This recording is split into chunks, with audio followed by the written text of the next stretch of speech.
Welcome to GardenDC, the podcast about everything gardening in the Washington, D.C. and Mid-Atlantic region. I'm your host, Kathy Jentz.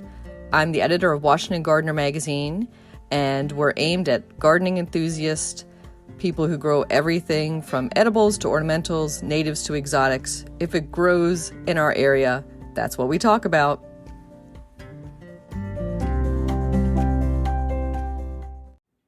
Welcome to episode 167 of the GardenDC podcast. In this episode, we chat with Jana Milbacher, the garden tourist, all about the recent fling tours of gardens in the greater Philadelphia, Pennsylvania region. The plant profile is on jujube, and we share what's going on in the garden, as well as some upcoming local gardening events in the What's New segment. We close out with the last word on Cooking with Apples by Christy Page at the Food Gardening Network. This episode, we're joined by Jana Milbacher. She is an avid gardener, garden designer, author, and speaker in the Metro Boston, Massachusetts area. Welcome, Jana. Hi, Kathy. It's great to be here. Thank you for inviting me to share this podcast with you. Thank you for agreeing to be a guest. And we spent some time this past weekend at the what's now called GB Fling or Garden Bloggers Fling, touring some amazing gardens in the Philadelphia area. So we're going to talk about those gardens we saw and our experiences at the Fling. But before we get into all of that good stuff, we always ask our guests here at the GardenDC podcast, were they born with chlorophyll in their veins and a green thumb, or did that come later in life? Well, I guess in a way it's a combination of both. I do have some garden genes in my background because my dad's side of the family was three generations of vegetable farmers in the Czech Republic. But I did not live there very long. We emigrated here, and neither one of my parents really inherited that gene. So I came to gardening really kind of later as a teenager, and then mostly in my 20s. I was really fortunate that we moved when I was 13. We moved next door to the Fuss family in Connecticut, and Donna Fuss was a real she had become an avid gardener as a stay-at-home mom, and she was particularly interested in roses. And over time, she and her husband Mike became rosarians. They entered rose shows. They had a lovely rose garden on their property. And eventually, Donna became consulting rosarian to the Elizabeth Park Rose Garden in Connecticut. So I really feel that she was a very enthusiastic person, loved to share her knowledge of plants, and I really feel that she was very influential to me as a gardener. And then I really didn't begin gardening until I was in my 20s, and we were living in the city, had a very long porch on the back of our apartment, and I started to want to just decorate it for the summer season with plants. And before you knew it, there was hardly any room to sit on the porch because it was just filled with annuals and hibiscus and roses and peonies that I was trying to all grow in pots and then overwinter indoors. So that's kind of how I got started with gardening. And then what made you pursue it as a profession? Well, once we moved to our house, which was just over 30 years ago, I really became an avid gardener. I became very passionate about gardening as a hobby, and I started taking courses. I joined gardening organizations, and about 12 years ago, I decided to transition my career from being a graphic designer and marketing consultant to doing garden design for primarily residential customers. And so I really made my newfound hobby and my love of gardening into my second career. And at that time, I also began speaking to garden groups and then eventually writing the books as well. Hmm. And let's talk about a little bit about your books and the content and why you wrote them. Sure. So my books are basically garden travel guides. I found as I was giving lectures to garden clubs here in Massachusetts that many of the local folks really didn't know about gardens outside of Massachusetts, and there are so many wonderful places to visit in New England, and then further afield in the Northeast, really, and in all parts of the country. And so it first became a lecture that I was giving about gardens in the Northeast, going basically from Maine down to Philadelphia. And then it was a very popular lecture. And so I decided to create a travel guide to those gardens. There wasn't really anything out there. And it really has become kind of a popular guide. And then I kind of went from there. Focused my second guide just on the New England gardens because there were so many that I wanted to feature. And then I wrote a book about Florida. Hmm. And you're working on another one now. Yes, yes. The one I'm currently working on is to the Mid-Atlantic area, and so that's going to be New York, New Jersey, Pennsylvania, as well as Delaware. And so I've been to all of the gardens, and I was really happy that the Garden Bloggers Fling was happening in that area, just so I could go back to some of those gardens and also discover some other new private gardens that I did not know. So it was a great opportunity to revisit the area and to also expand my knowledge of the private gardens there. Mhm. Yeah, I loved revisiting some of the old favorites and some of the new discoveries that we'll be talking about. And before we turn our discussion fully over to the fling, uh, our listeners like to know about your own garden. Like, what do you grow now at home, and what plants are you passionate about? Yeah, so I live about a half an hour west of Boston, and the property is about just over an acre and a half. The house is about 100 years old. So when we first moved in, there were a lot of very mature shade trees. Unfortunately, many of them were Norway maples and Norway spruce and other trees that can be kind of difficult to garden with. But I began with a passion for perennials and annuals and roses, and over time that of course expanded. I think that's sort of a way that many gardeners begin. They start with the annuals because they want colorful flowers in the summer. Then they kind of become interested in perennials, and then finally shrubs and trees. So I kind of took that route as well, and as far as the gardens that I have now, I would say they're a real mix of all those different types of plants. I have, I've gone through many phases of collecting, like many gardeners do. One of my loves, for instance, is hellebores. So I have quite a few hellebores on my property. I love peonies, so I have a lot of peonies. Um, I joined the Rhododendron Society recently, so I am starting to add more unusual rhododendrons to my garden. But it's really a blend. I do have a mix of both sun and shade, and it's a very flat property. With a lot of quite a bit of open space, there's no woodland or anything like that. So I really have a lot of space to garden in. And then in the last few years, I've also become a lot more interested in edibles again. And so I added some fruit trees, pears, Chinese pears, apples, mulberry tree, and a few different things, peaches and apricots as well. And then I've really expanded my vegetable garden as well. So there's kind of a little bit of everything, I would say, on my property. Yeah, and with an acre, it sounds like you have room for all of that. Yes, yeah. And there's also a small pond, and I'm really enjoying trying out different water lilies in the pond. It's kind of a blend of all different, I love a lot of different shade perennials, spring ephemerals, Mhm. as well as the sun-loving perennials that I mentioned earlier, and climbers. I love Mm. clematis. I've been collecting those as well. So lots of different types of plants. It's really kind of an experimental place for me.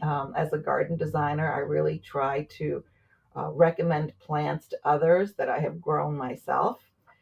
So a lot of plants I really like to just trial in my own garden and see how they perform in Massachusetts, and then I can recommend them to others and include them in my designs. Hmm. And so what is your zone and what's your soil like? Well, I would say I think we're classified now as 6A, used to Mhm. be 5B. And I would say I sort of have average, kind of average soil. Of course, all of New England has quite a bit of stone. So you really can't dig a hole without coming upon fieldstone. So there's that. But it's kind of average. It's not too wet. It's not too dry, and I think partly because it's an old property, it's kind of the soil has not been used for gardening, but it's kind of average garden soil, I would say. Mhm. Yeah, I think a lot of us in the Mid-Atlantic can definitely relate to that, except for, some of us have rocky soil, but most of us will have clay or sandy soil, depending on what side of the coastal plain or Piedmont you're in. And you named two groups of plants that I just want to touch on really quick because I work with the International Water Gardening Society. I'm happy that you're collecting water lilies. And you mentioned the Rhododendron Society, and I work with the Azalea Society. So I'm going to like put a plug in to add a few more azaleas if you can squeeze them in. Oh, sure, sure. And that's I love plant societies because that's really where you can learn so much about a particular type of plant. I did not join the rhododendron society because I was an expert in rhododendrons. I joined because I wanted to learn from other Hmm. experts there, and it's really been a wonderful opportunity for me to really be surrounded by people that are passionate about those plants, and people that breed them and create interesting new hybrids. So I Hmm. definitely would recommend membership in a plant society because I feel like you gain so much from that. I agree. And it's by no means, like you said, you don't have to be a collector already or an expert. You're going to get access to plants you can't get anywhere else, Exactly. and new breeding and information. And just because it's called, say, a Rose Society or a Clematis Society, they're going to be passionate about all plants. Nobody just has just one kind of plant in their garden, right? Right, right. Yeah, exactly. So you really get, and they're just such knowledgeable people. So it's just been a fabulous experience. So I definitely recommend it. Hmm. Yeah, plants people are the best people. Yes. So, saying that, let's turn to our long weekend in the Philadelphia region with the Fling. And it was previously known as the Garden Bloggers Fling. It is rebranded to just the Fling now. And the tagline is bringing garden social media together. So it used to be that until a couple years ago, you had to have a blog that was active for at least 6 months prior to the fling that happened that year to be able to participate. And by active, I think it was a certain amount of posts in that 6 months or so period. And then now I think it's expanded to if you have an Instagram or a TikTok or a YouTube focused on gardening, then you would qualify to attend the fling. Yes, and it was my first garden bloggers fling, or the fling, and it was just a really wonderful experience. There were about 100 of us there from all parts of the country, as well as Australia and England and Canada, and really just a really warm group of very friendly and also very knowledgeable folks. And I really, really enjoyed meeting everyone and just sharing stories about our own gardens, about how we got into gardening, and what we do professionally. So it was really a wonderful experience. Hmm. Yeah, and I think this was my fourth fling. I'd done Madison, Wisconsin, Denver, Colorado, and then the fling was in the Washington, D.C. region. I think it was about 5 years ago now. And I don't know for sure that this is the 15th fling. I don't remember which number fling this is. But there are a lot of people who go every year. Like, this is their Yes, vacation, this is their connection to their plant friends.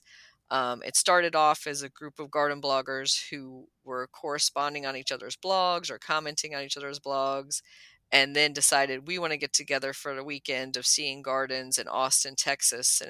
And Pam Pennick is the person behind that, who put that together for the first one. And it was so popular that it has grown and grown.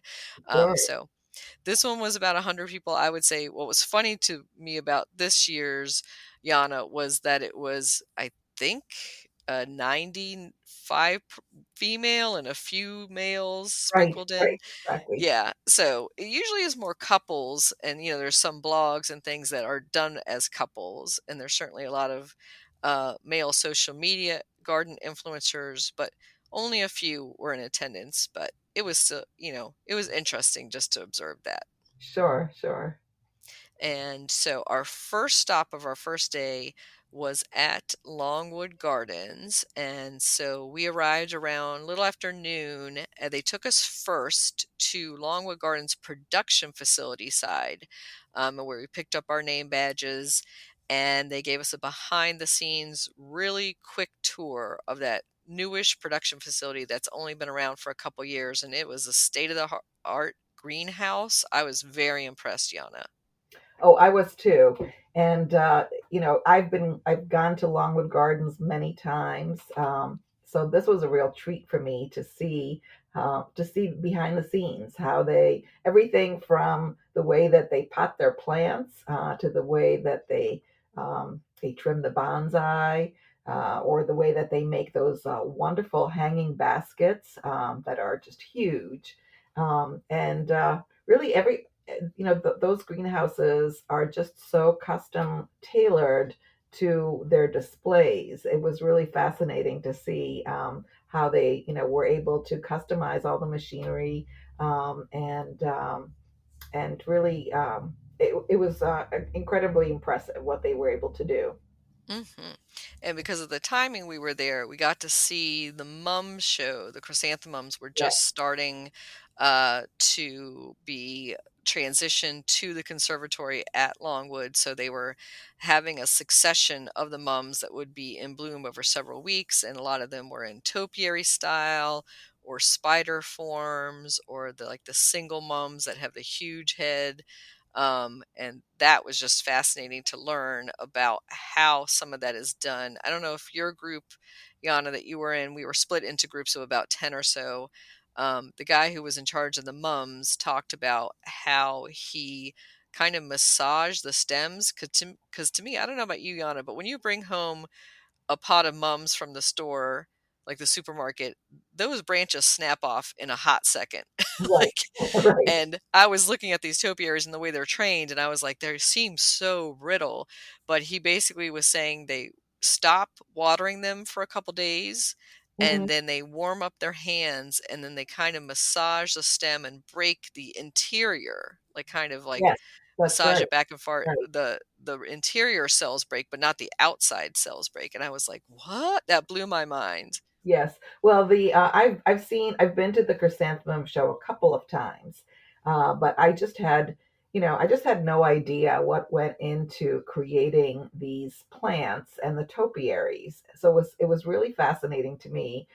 Jason, who's the person in charge of those mums, I guess he's been doing it for about 20 years now, and it was just they had so many different types of topiaries and cascading mums that some of them were going to be wrapped around giant columns within the conservatory. Others were going to be made into the giant globes. So it was really just fascinating to see what they need to do. I mean, basically, it takes a year for them to grow the mums and get them ready for their October installation. And just the technical knowledge involved and all of the like, daily care that goes into training them and you know some of them need to have their side branches taken off to create those perfect, tall, large-headed flowers. Others, of course, you're doing something completely different. You're removing buds, or there's just so much that goes into it. It was really fascinating. Yeah, I think we can do the whole hour just on that, but we have so many gardens to go Yeah, through. I'm like, I feel like we're gonna have short shrift to some of these other things we saw at the greenhouses, including that amazing bonsai collection that they have going, and yes, how they were gifted. A local Kennett Square gardener gave him his world-class collection, and then Tim at the water garden showed us the amazing Victoria water lily pads and yes, talked about water gardening. He did such a great job. He's such a wonderful, huge personality. And because of the construction happening now at the Longwood Conservatory, all the water gardening, those big, beautiful water lilies and lotus and all of that, has been moved to the production facility. So if you go to Longwood now, you won't see those Victoria water lily currently. right, right. And that's something that I'm really looking forward to when they finish construction, and there will be incredible new water gardens surrounding new conservatories that are being built right now. So I'm Hmm. really looking forward to how that's going to turn out. The water lily collection there has really been one of my favorite attractions when you visit in the summer, because there are just so many different types of water lilies that they raise there. And I especially love the Victoria water lily that we were looking at, with that grows. It can have leaves that are 10 feet in diameter, and they're just fascinating plants. And Longwood is actually really well known for hybridizing those water lilies. So I can't wait to see those back in the garden. And hopefully it will be either next year or the year after, I believe, that Hmm. will be completed. Yeah, so after we went from the production facility, they took us to the main Longwood and then sat us down in the auditorium for a little bit to talk about those new conservatory plans and some of the build out they're doing. And then they released us into the garden. So we had a few hours to run around and take pictures and experience Longwood at its finest. It was a beautiful day that day. That was a gorgeous day. Yes. I love being at Longwood.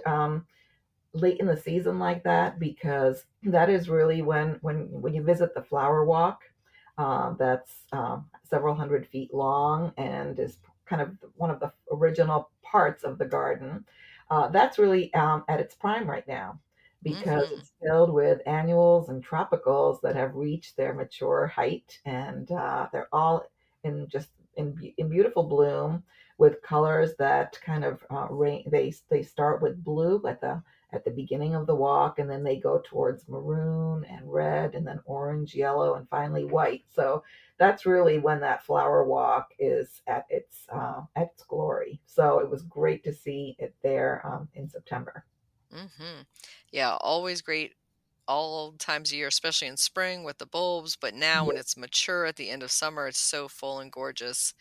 And then they treated us to dinner in the beer tent. So yeah, kind of a German themed dinner, and then to the fountain show.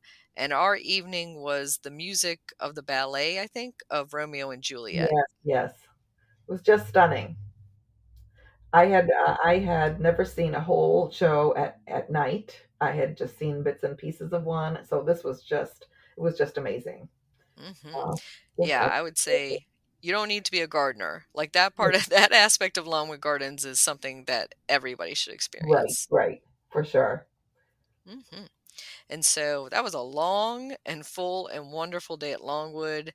And we have to thank Carl Gercens, who was a previous guest on this podcast, who organized the fling this year. He did such a wonderful job, and he's with Longwood Gardens. Yes, yeah. I thought Carl did an amazing job putting together a wonderful itinerary for us. And and also just kind of giving us little previews even before the fling happened of some of the gardens that we would be seeing. He really, I think, generated a lot of excitement for the event, and definitely did not disappoint. Hmm.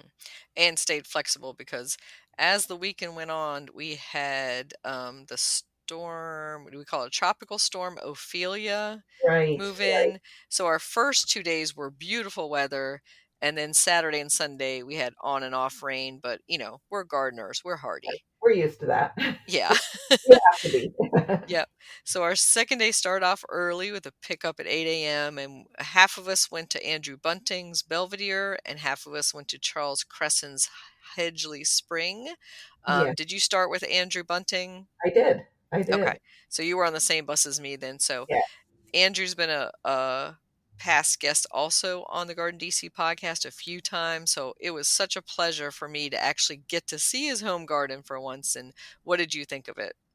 Well, I thought it was great. It was a real plant collector's garden.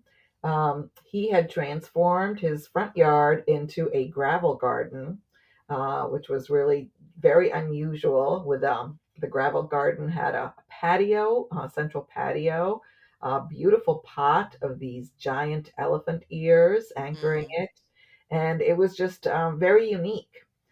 So that was just the beginning, and then you Mm-hmm. stepped inside, and there were just so many different types of plants. And one of the things that I really took away from those all of the Philadelphia area gardens were how many tropical plants they use as ornamentals throughout the garden that really that are particularly effective in the late part of the summer. Mm-hmm. Uh, so I think a lot of gardeners kind of garden for June and July for that color that you get from the perennials, and then the garden can get a little flat later in the season. But if you use tropicals, they're at their showiest, late in the season in September, late August and September. So that's really what I saw in many of these gardens. Hmm. Yeah, I noticed that so many had the hardy banana Yes. and Oh, yeah, and those big, big, big colocasias usually in a pot. Maybe they were right. bringing those in. Right.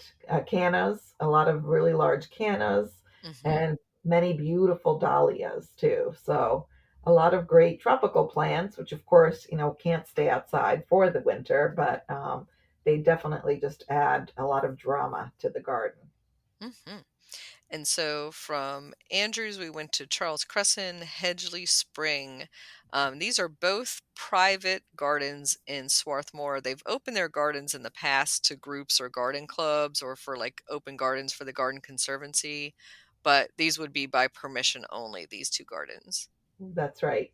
What was your impression of Charles's garden? Um, well, of course, every garden has its own surprises. One of my favorite things that I saw there was a pomegranate tree, Hmm. fairly large in size, with many pomegranates on it. So I don't think I'd ever been to a garden that had pomegranate fruits. So Hmm. that was really fun. And then he also had some wonderful passion flowers and the passion fruits. Um, this was a garden that really had a nice combination of edibles as well as ornamental plants. A big vegetable garden as well, and just beautiful, unusual flowering plants. There were alströmerias there. There were just gorgeous anemones in bloom at this time. Just many, many lovely plants. And lots of little bulbs I saw Yeah, tucked everywhere. yes, I saw that Hmm. as well. Hmm. And I was going to mention those later when we talk about the cyclamen collection. That Oh was yeah, we'll really good. get to that in a minute. But yeah, Yeah, I think a lot of these people are similar plant collectors of some of those tiny little bulbs, especially that right. are winter and fall blooming. Yes. So we got back on the bus and then we went to Michael and Simple's Create a Scene in Malvern, PA. And Create a Scene is the name of I think their landscaping business or design business. Right. And that's partially open to the public. How I guess you could describe maybe certain days they're open to the public. Yeah, and that was again, it was a very creative garden. A lot of really fun accents, statuary, seating, just a lot of fun accents. Some wonderful seating area right across from the house that had couches and tables and chairs inside of a pergola, and it was bordered by a pond on one side. And then, of course, they also had a fabulous two-story greenhouse in the back of the property, and that was a real treat. Lots of beautiful orchids there, palm trees, and other blooming tropicals. So that was really fun to see. Hmm. And this was the garden that I think was most similar to my style in that there's no rhyme and reason for a lot of stuff in their garden. There's just they just stick it all in where they can. There's a lot of like garden whimsy Yeah, and statuary. They look like they collect gargoyles.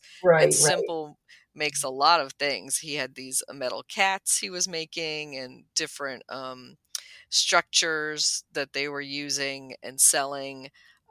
So it was kind of a, I don't want to call it a mishmash kind of garden, but definitely eclectic. Eclectic, yeah, with a lot of whimsy. Exactly. Hmm. Yeah, a lot of their personality, and you could tell they love plants. Yes. Um, then we moved on to, and I'm going to probably butcher her name. Quick lunch at Wegmans. Then we went to Carol Verhacke, Yeah. um, Lasting Landscapes in Berwyn, PA. Again, another private garden of a garden designer. Yes. Yes. And there, I loved when we walked up to her house. I loved the foundation plantings that Carol had planted. It was combination of hydrangeas and beautiful glossy abelia. Now, abelia is not Mm, grown as much here in Massachusetts as further down south. But the abelias were in full bloom, and they were just covered with pink flowers. Absolutely gorgeous. mm-hmm, So she had those. She had beautiful. They were bordered by white anemones. Um, it was really, it was just a very different garden from the one we had just been to. Much more of a kind of an organized garden, but a lot of great collections of plants. mm-hmm. She had a lot of shade towards the back with Yes, some big mature trees, and this is like a big suburban lot, right. with like a kind of a low slung house, and she'd totally redone the house and gardens. And I love the before and after pictures. Thought Yes, those were yeah, that was great a to great see. idea. Yes, she Hmm. had them placed throughout the garden so you could see what the transformation that had happened. Yeah, like they were literally large photos mounted on a sign instead of Right. like a little book on a table that you might gather around. Like, and so you looked at the scene on the picture and you could see the transformation right in front of you. Right, exactly. And she had divided the property into individual garden rooms almost. Hmm. And some of them, she had beautiful shade gardens. Of course, being a hellebore lover, I immediately focused on the hundreds of hellebores that were on one of the slopes in the Hmm. shade area. She had plants like Tricertus, which is one of my favorite fall bloomers, which was in blooming there. Hecone grasses, lots of different hostas. Hmm. So lots of different garden areas and island gardens throughout the backyard. Hmm. And lots of good seating and a wonderful moon gate. Yes, Thought that yeah, was just stunning out of stone. and a And pond. And Yeah, a pond. Well, yeah, love those water features. And I do have to say now for our listeners, if you're like, what? Like, and trying to picture some of the things we're describing, you can look at my Instagram at WDC Gardener. You can also look at the many other Fling attendees who have posted their photos from these gardens in the last week or so. And you'll find them mainly on Instagram at hashtag GBFling23, and some people used hashtag GBFling 2023. So I would look under both hashtags in your search and you'll come up with hundreds of photos from these gardens to peruse. yes, yep. And And so I was going to say, Jana, that we ended the day Friday at Chanticleer, which is always a special treat. it certainly is. That was the really the first garden that I visited in the Philadelphia area 10 years ago, and it's one that I make a point to visit at least once a year when I go back. Um, one of the most creative gardens that I have been to. Their plant combinations are just gorgeous. I would say the combinations that they come up with, as well as their container plantings, Mm. are absolutely just stunning. Hmm. I love, can't say enough about Chanticleer.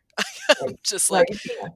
yeah, I could go on and on. I think the gentians I took pictures of by the Ruins Garden are some of the best photos I've taken on a trip. They're just gorgeous. Maybe I'll feature them for a Flower Friday tomorrow. And the staff have done such a wonderful job with these creative seating throughout the Yes, garden. There's yes. always somewhere to sit and peruse and a great viewpoint. And of course, the seating is made by the gardeners as well, Mhm. which is Mhm. just, they're every single piece is different and unusual, or everything from there are all different types of chairs, but then even just the wrought iron railings that they have made that are throughout the garden, water fountains, as well as the plant list boxes that are throughout. Every single one of them is special, unique design, and handmade by the gardeners on the property. Mhm. And I think special and unique really encapsulates Chanticleer. Yes. And one of my favorite things there this year, for this trip, were the autumn crocuses. I don't know if Mhm. you got to that part of the garden, but they just had hundreds of autumn crocuses naturalized in the lawn, and it was just gorgeous. So, Mhm. um, Yeah, this is my first favorite- time going to the top of that and looking down that lawn. right, Usually I'd always be at the bottom looking up it, where right. it's kind of a lawn of, as you said, thousands of autumn crocus popping up. But this time I had the luxury of a little bit more time to run through the garden. Right, right. Yeah, so that was, I think with that's the way it is with gardens. Each time you go, something different strikes you because you're noticing something different. You're there in a different month, or you're just sometimes just different plants come on your radar at different times. And right now, um, autumn crocuses are on my radar. I just put in my first autumn crocuses in my own garden, so I Mhm. really focused on those. Mhm. And we were there for a few hours, and they also treated us to dinner and live music and dancing was Yeah. and that was an extra bonus treat on top of that. So that was Friday evening, a full and wonderful day. So Saturday morning, the rains came, Yes. and my first stop, and this is where we did a do-si do again, was at John Lonsdale's Edgewood. Did you Yes, start with mine that one? too. Yes, Okay. mine too. So we'll start with that, and then the other bus went to David Culp's garden. So we'll transfer back to that in a second. So John Lonsdale's Edgewood in Exton, PA. He has kind of a home nursery, and he does mail order and goes out to local festivals in the Mid Atlantic to sell his plant collection. So I'll let you, Jana, describe that plant collection and garden. Sure. So, what we were seeing, I believe that he collects both snowdrops and hardy cyclamen. And of course, the snowdrops were all underground, but the hardy cyclamen were blooming in his greenhouses. And I've made several trips to the UK to look at gardens, and in September, and I would see these hardy cyclamen in many of the public gardens in Britain. So it was a real treat to see them really to see hundreds of different varieties in his greenhouses. John hybridizes cyclamens. They grow from a corm, basically. And if you were to buy them, uh, from a mail order nursery now, I mean, generally the corm is about the size of a chestnut, I would say. But what I didn't realize, we were seeing these large pots just filled with cyclamen flowers. And I come to find out that's really just one corm. The corm just gets bigger and bigger and bigger over the years. So some of the corms that we were seeing in these pots were probably 10 inches in diameter. And, of course, the plants were about 25 years old at that point. Well, that was a real treat for me to visit those greenhouses and see hundreds of different cyclamens blooming. Mhm. And we should say that this is just a home, regular house, Right. along a slope. So Yes. he has this kind of garden that goes up a berm. So that's Right. where all those little tiny galanthus, the The snowdrop. snowdrops are in for great drainage, and the cyclamen also have great woody drainage there too. And the greenhouses that we're describing are the size of I'm gonna say smaller than a box truck, each of them. Right. Yeah, so we're talking small greenhouses, and the cyclamen are tiny, so you can pack a lot in there. Right. That's right. And John actually hybridizes for the leaves, not so much for the flowers. He's trying to get lots of different. Of course, cyclamens have beautiful patterned foliage, and so he's really hybridizing for the foliage. Mhm, So that was a real treat for me. Again, this is a plant collector with a real passion for specific types of plants. So that mhm. was great. And he's made his passion his full-time job, which is amazing. Yes. And yeah, it's hard for me to focus on the foliage because we were just looking at all those tiny Right. flowers. Right.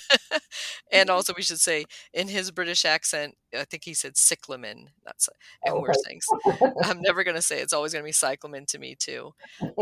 So then the rain started to let up a little bit as we arrived at David Culp's garden, and that is the famous Brandywine Cottage in Downingtown, PA, which he does open up to garden groups and tours with previous arrangement, and has written a book or two about all the wonderful things in his garden.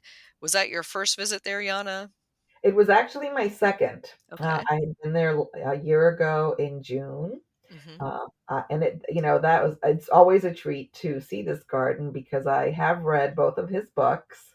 And they were they were both just wonderful books. Really took you through. The first one was basically a year in the garden, and it just took you through the seasons. And so it was a real treat. So I had seen the garden in June before, and now I was seeing it in September. So of course it was quite different. Again, many of the tropical plants in the borders really made those flower borders look totally different with their large foliage. And just everywhere you looked, there were just special little collections. There were little orchids in one area. I saw a clivia with striped foliage, which I had never seen anywhere before. So that was really fun. What were some of the things that you liked there, Kathy? Well, I just like hanging out with David because Well, he's that's it, just of course. so wonderful. But yeah, I snuck in the back where he has his little Galanthus beds, his breeding beds in the back, and it was such a damp day, and he Yes, had gone through such a dry summer. So, there was a little bit of wear and tear because of both of that, because of the mud that day and the drain. But it was still such a beautiful garden despite all of that. And then David told me a little bit about a garden he's working on for the town, that will be a public garden and open to everyone, called the Gardens at Bondsville Mill. And oh, I think he said next spring they'll be having their official, like, real opening. I think they already did maybe a ribbon cutting and started planting, and you can already walk through it. But I'm definitely looking forward to coming back to David's garden and then now visiting that mill garden as well. He said it yes, will be predominantly natives, which his garden is not. Is a mix of everything, and of course the hellebores that he's bred, and the galanthus, of course, that he collects like a madman. right, So we didn't get to see those because we were a little early for those, right. which I'm kind of glad about that though. Yeah, Yeah. And then so we got back on the bus, and both buses headed over to Win Eden. And that's in Chadsford, PA, and that's a private garden that is a hosta collection, is one way Yeah. we can call it, but it's also way, way more than that. Exactly. And I was actually so excited to see this garden because a friend of mine had been there on when it was on tour for the National Hospice Society convention about 10 years ago, I guess. And she had pictures of it in her lecture about hostas. She's also a hosta collector. And so I remember vividly the picture of his garden slope, which goes from the house down to a pond. And it is landscaped with, I would say, about 15,000 hostas. And it looks like a river flowing down because the hostas are in different colors. So you get sort of this striation. So I was just so excited to see this garden in person. Yeah, and I have to admit, I've used that same photo of that same slope of those curving hosta streams in my talks many times, and I had visited over 12 years ago, so I was so excited to see the expansion of his gardens to a Yeah, whole new area of his property, and to take photos of the hostas again and everything else on property. I mean, it is just amazing. And they do have their own website online, and it's Wyn Eden, WYN, and then Eden as in paradise, that has kind of a portfolio that you can go through and look at different aspects of his garden, especially if you're a hosta lover, but right. lover of Hosta. any gardens.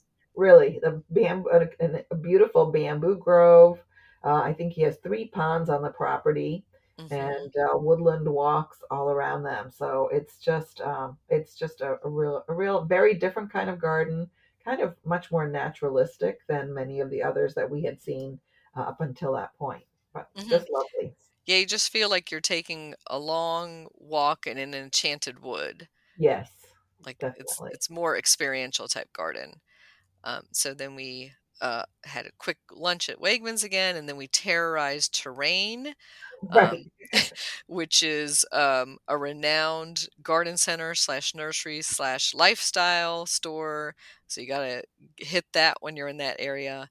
And then both buses went on to Owl Creek Farm in Westchester, PA. Another incredible stop.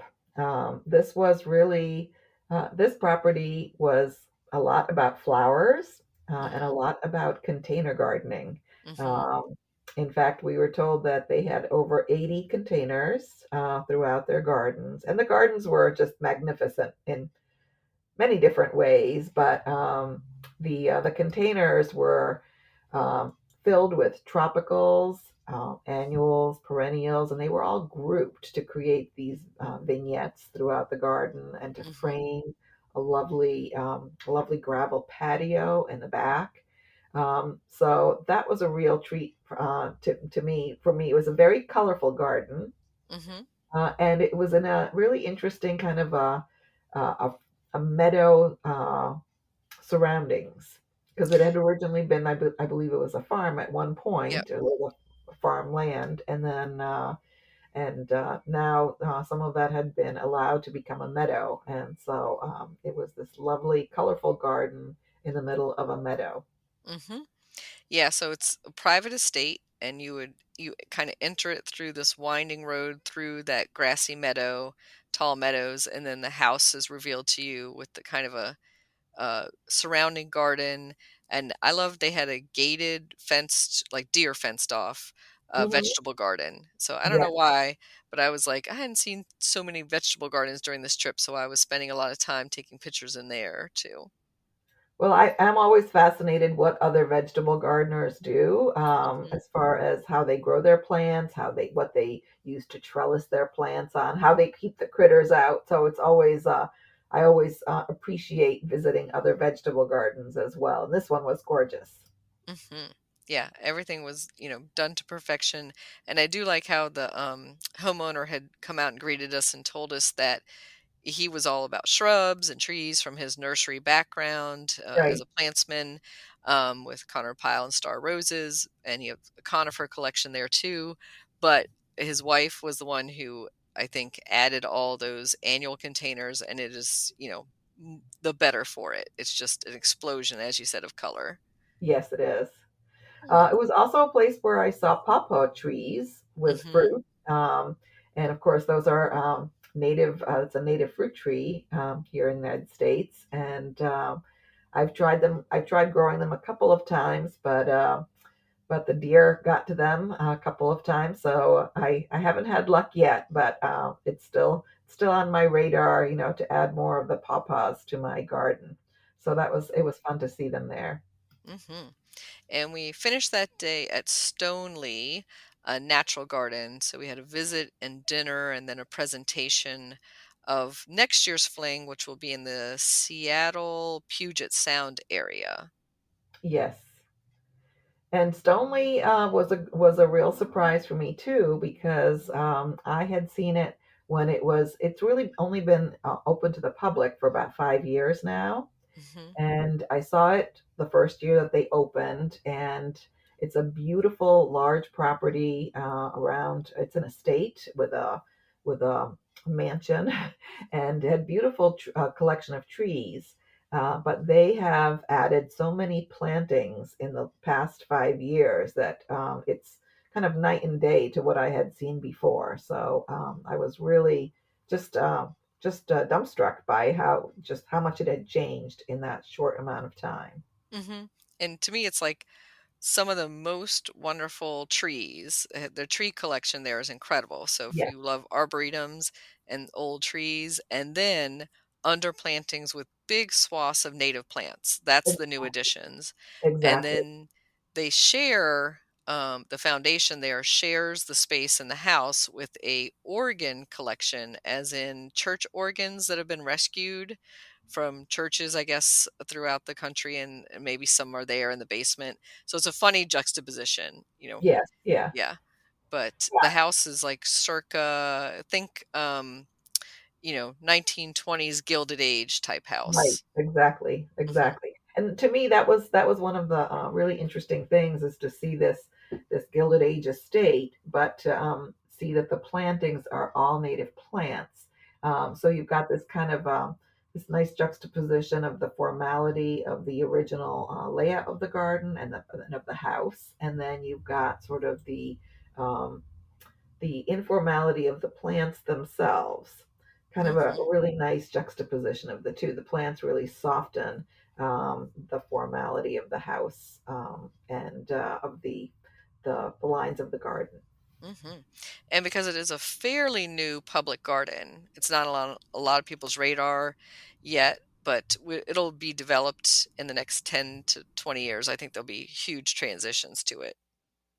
Yes, yeah, yeah, Hmm. All yeah, right, so let's move on to our final day, Sunday, because it was pouring rain Sunday morning. There was a bit of a change. We were supposed to go to a couple private gardens, and we got switched instead to the nearby Scott Arboretum at Swarthmore on the college campus, and that's accessible to anybody. I mean, it's a college campus; you can yeah. just go in and walk around anytime.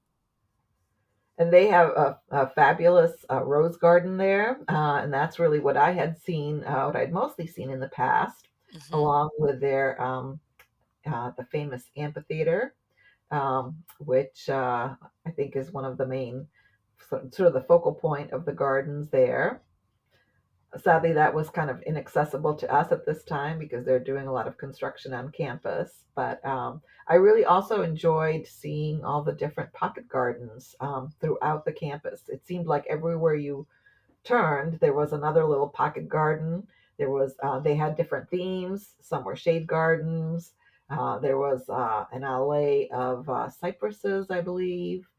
There was a stumpery, Hmm. which is an old type of garden that's kind of coming back to public gardens, particularly. So there's a lot to see on that campus. Hmm. Yeah, the construction made things a little tough because, you had to get around buildings, and, a lot of campuses Right. are like mazes anyway, but you can stumble on some great little gardens. I love the teaching garden, Yes. especially. That's Yeah. the highlight for me, of course, and that grass amphitheater Yeah. um, on that steep hillside is gorgeous. And then we went on to Jenny Rose Carey's North View. garden for a visit and lunch. Yes, and that was I loved seeing that garden as well. I believe she said it's 4.5 acres in size, Mm, but you feel like you're in a much bigger garden because it is truly divided into garden rooms. And in fact, many of the garden rooms had names, and they had like nice little painted signs telling you where you were. So it was everything from a little orchard and vegetable garden to pond area. There were several ponds throughout the area. There were children's play spaces, play kind of children's gardens throughout. There was just so much there. There was a mhm. lot there. Yeah, Um, and she's been on the podcast before talking about shade gardening and also her color in the garden. So I love the way she has a blue and yellow garden. She has a pink garden. right, She has a purple garden. So they're kind of color thematic. They're not exclusive, but they right, give you an idea. right, exactly, exactly. And those incredible structures that she had, the garden shed and another garden house. They were just to die for. Yeah, Every who doesn't every love a gardener's she shed? dream. Yeah. Yes, yes. And Beautifully organized and mhm. just there, especially on a rainy day, it was a real pleasure ducking in one of those and just sitting there for a few minutes and soaking it in. Mhm. Yeah, she sheds are the best, especially when they're done so perfectly like hers are. And I was Yeah, also thinking of Andrew Bunting. He had a he shed, he if said, I can yes. if I can say that. That was really unique and I liked hanging out in that for a little bit. Yeah, Um, yeah. Summer houses are just they are great additions to the garden. mhm.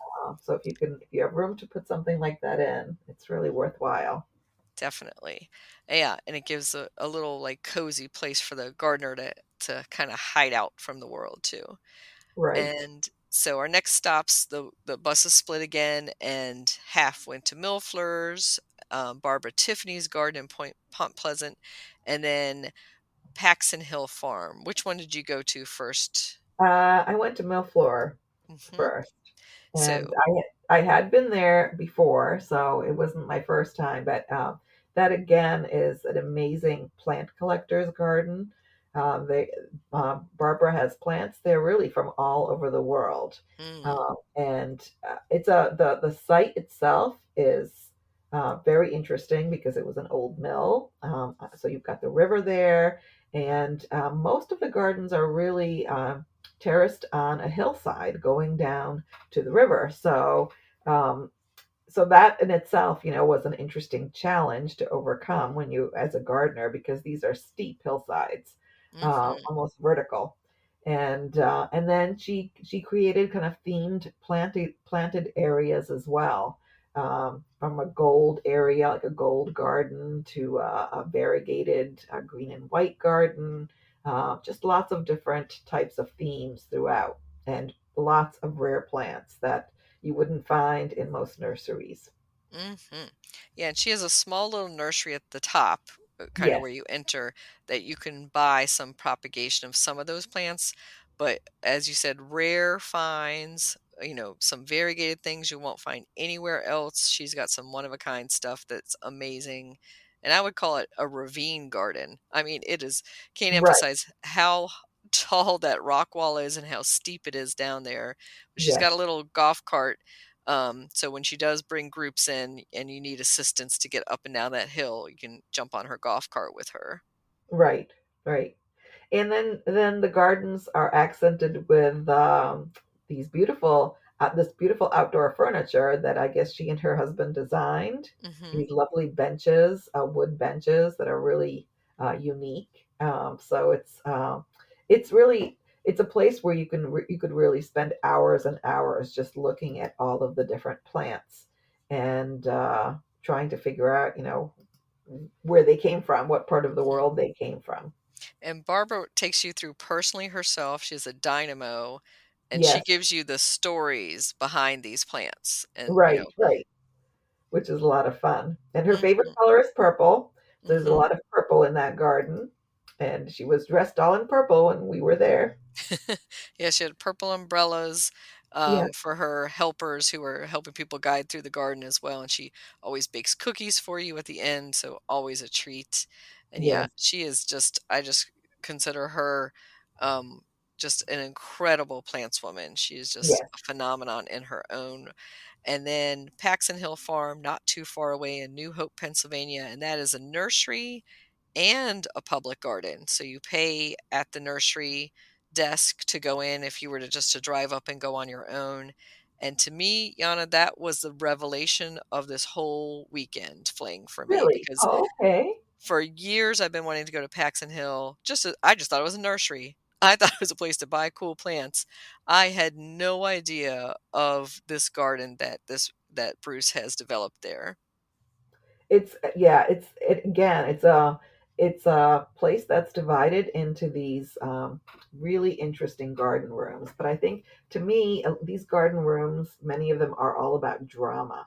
They Mhm. have some kind of an interesting focal point, whether it's a fountain or a piece of sculpture, and then they're just kind of they're surrounded by plant material that really encloses them, and creates this individual space, and it's Mhm. acres and acres of gardens. Yes, it just keeps going. And he opened up, and I hear this is rare, he opened up the private part of his estate for us. And I'm not sure that many of the flingers even had time to go into that part.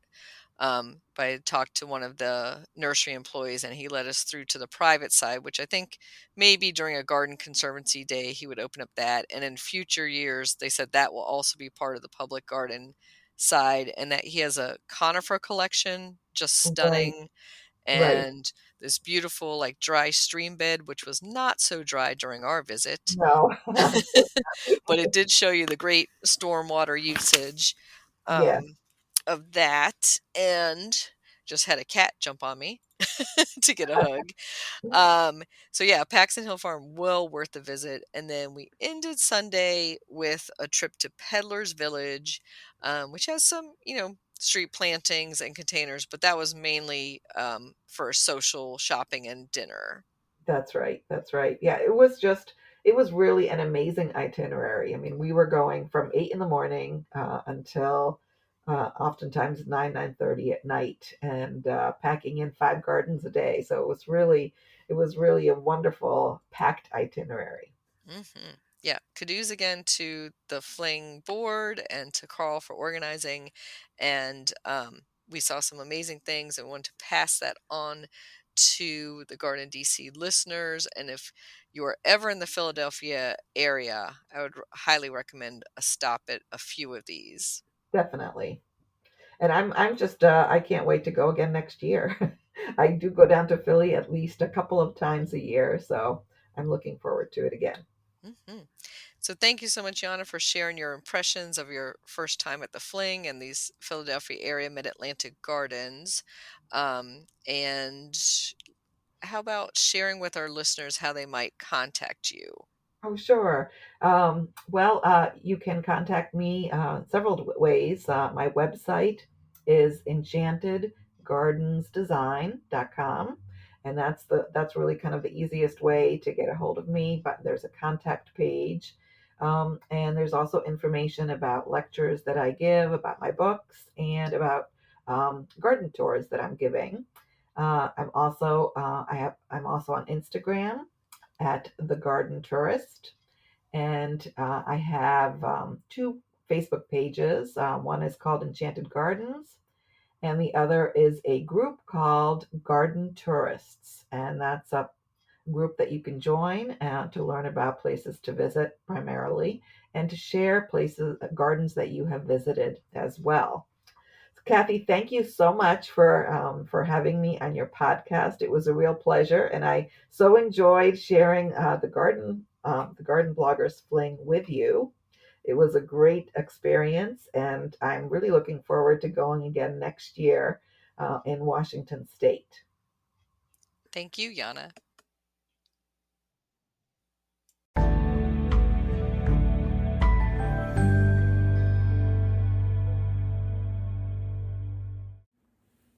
Jujube Plant Profile. Jujube, Ziziphus jujube, is an attractive tree that produces edible fruits. It is also known as the Chinese date. Jujube trees are hardy to USDA zones 6 to 11. It is self-pollinating, so you only need one in your garden to be able to produce fruits, but a second tree of another variety nearby can produce larger yields. Try planting a Li near a Lang. They grow best in full sun and well-draining soils. They prefer a hot summer for the best fruit set. They can also be grown in containers. They are disease and pest-free for the most part. One warning, the tree does have thorns. Pruning is not necessary for the fruit production, but it is recommended in winter to shape the tree for ornamental purposes. Depending on the variety, jujube can be round or oval. They have an apple-like taste and texture, with more of a berry-type flavor when they are fully ripe. At that point, they are red, soft, and wrinkly. You can store the dried fruits for up to a year. Jujube, you can grow that.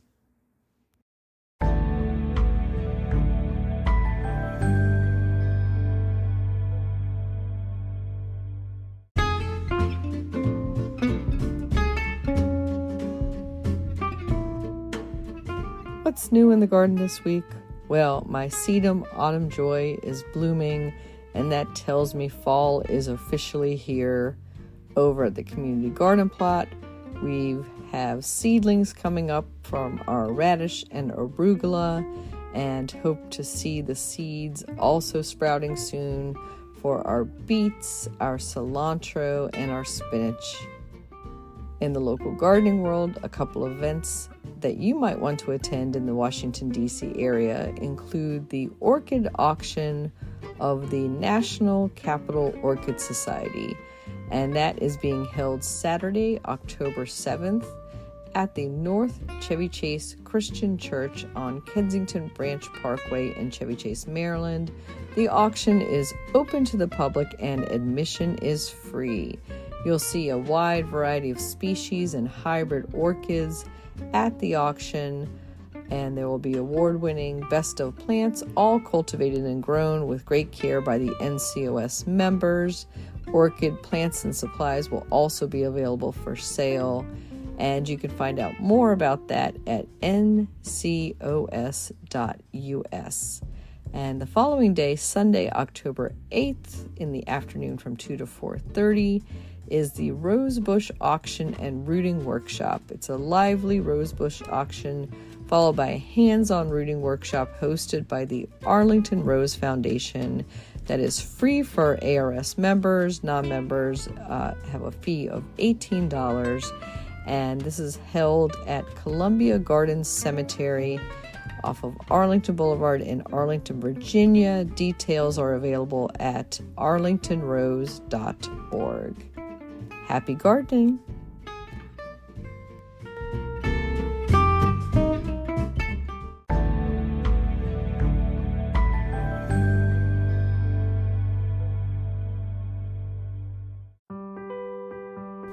Get low-maintenance alternatives to lawns with the new book Ground Cover Revolution by Kathy Jentz. Reducing the lawn is among the biggest trends in homeownership, with an endless stream of homeowners looking for an eco-friendly alternative to a traditional, everyday grass lawn. In the last 3 years alone, over 23 million American adults converted part of the lawn to a natural landscape, and now are looking to do even more. The biggest challenge to adopting this new ideal of the perfect lawn is knowing how and when to replace your turf and which plants are the best ones for the job. Ground Cover Revolution is here with all the answers you need. Included are 40 in-depth profiles of plants that are perfect choices for replacing a grass lawn. There are options for sun, for shade, for dry and wet sites, and for various climates around the globe. There are choices that bloom, options that are evergreen, and selections that are deer-resistant. Author Kathy Jentz has also included an incredibly useful chart that gives you all the details on each of the 40 choices for quick reference and to make your ground cover selection process even easier. Whether you want to replace the entire lawn or just reduce the amount of land dedicated to turf, Ground Cover Revolution will help you usher in a new and improved idea of what a beautiful lawn should be. Available at bookstores now and also at Quarto.com, where you can get 30% off using discount code GARDENING30.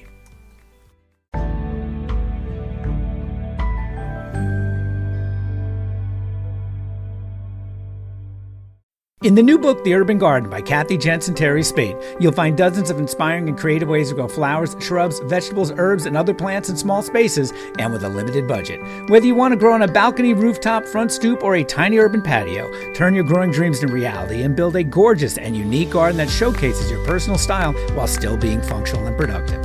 With the ingenious ideas and resourceful tactics found here, you'll be maximizing yields and beauty from every square inch of your space while also making a lush outdoor living area you'll crave spending time in. Whether you're growing edible plants or beautiful flowers, the 101 amazing growing ideas found in the Urban Garden will turn your tiny urban yard into a treasure trove of green you'll be proud to share with family and friends.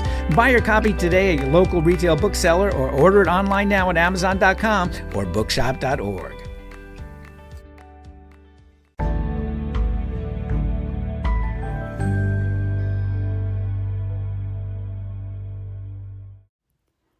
This is the last word on Cooking with Apples by Christy Page of the Food Gardening Network.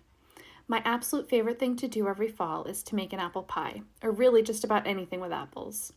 After having fun apple picking, I get to put the fruits of my labor, pun totally intended, to good use. Over the years, I've perfected my apple pie recipe to the point where I don't even need to look up the instructions. It's all muscle memory. Now, this didn't happen all at once. It was truly a process. Years ago, I worked with an elderly woman who had Parkinson's. I was in college and took a part-time job as her companion. I spent my Saturdays taking her grocery shopping, helping her with odd projects around the house, and baking. She taught me her secret to the flakiest pie crust I have ever had.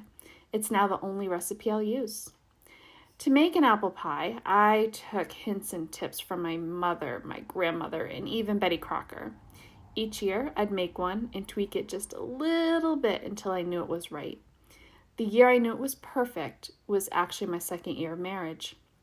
After dragging my husband apple picking with me, I planned a day of baking. He went off fishing with a friend while I took over the kitchen. I decided to make 2 pies this year, and after a couple of hours of labor, they were cooling on the racks, and I ran out to do some errands. When I came home, I was happy to see that my husband was already there. I wasn't as happy once I walked through the door. Both he and his friend were sitting on the couch, each holding a pie pan and a fork. Both pies were just about completely gone. My husband told me it was good and very graciously offered me a bite. I may have seen red that day. Years later, I can laugh about it and know that that was the day that I knew my recipe was perfect. My husband has learned to only eat 1 slice at a time now. To me, it's not truly fall until my first apple pie is baking in the oven. My kids' favorite part is when I roll out the extra pie dough, cover it with butter, cinnamon, and sugar, and roll it up like a crescent roll. And then we bake it into something we like to call a cinnamon twist-up. I will admit to making extra pie dough to make sure we have enough to make these every single time. We have lots of healthy apple recipes as well. I love to make homemade applesauce with just a touch of cinnamon and nutmeg. Apple coffee cake that has just a tiny bit of sugar and relies on sweeter apples. Caramel apples, which may not be healthy but are so delicious. And so many more. Come to think of it, at least 50% of all my baking in a year comes in the fall and usually contains apples. I've even learned that you can freeze fresh apples to use in baking later, which is just perfect for a pie at Christmas. As soon as that first fall bite is in the air, I'm pulling out my recipes and planning my baking schedule. I just love this time of year. This was the last word on Cooking with Apples with Christy Page at foodgardening.com.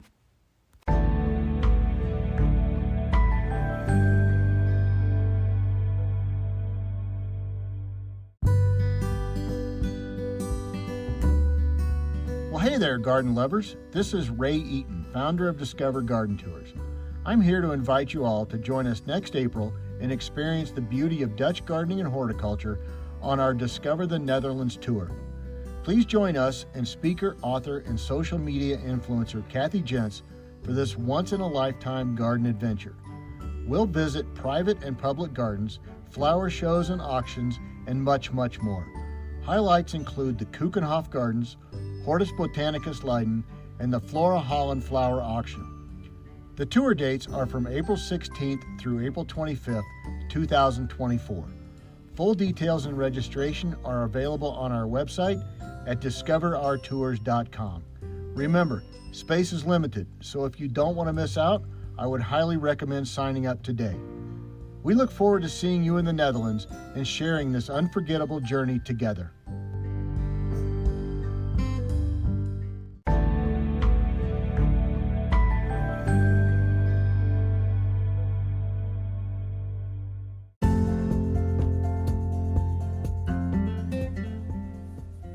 Thank you for listening to GardenDC. You can become a listener supporter for as little as 99 cents a month by going to anchor.fm/GardenDC/support. Another way to support this podcast is to subscribe to our monthly digital publication, Washington Gardener Magazine. To do so, go to washingtongardener.com. Thank you.